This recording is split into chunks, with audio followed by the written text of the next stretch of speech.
Mga kabrigada, sunod-sunod na ang proklamasyon ng mga nagwaging alkalde sa iba't ibang panig ng bansa matapos ang eleksyon 2025. Iprinoklama si Pasig City Mayor Vico Soto matapos na makalikom ng 351,392 na mga boto.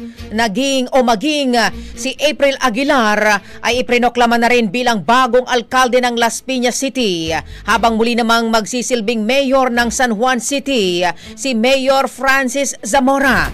Wala namang kahirap-hirap na nakamit ni John Ray Tiangco ang panalo bilang mayor ng Navotas City, habang si Wes Gatchalian ay muli namang pinagtibay ng taong bayan bilang alkalde ng Valenzuela City.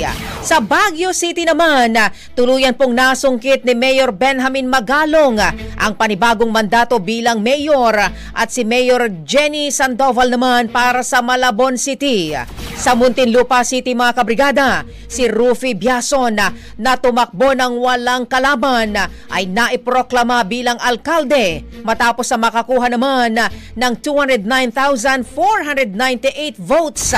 Naiproklama rin si Erwin Espinosa bilang bagong alkalde ng Albuera, Leyte, habang ang kanyang kapatid na si R.R. Espinosa naman ang nanalong Vice Mayor. Rapido, Brigada Balita Nationwide.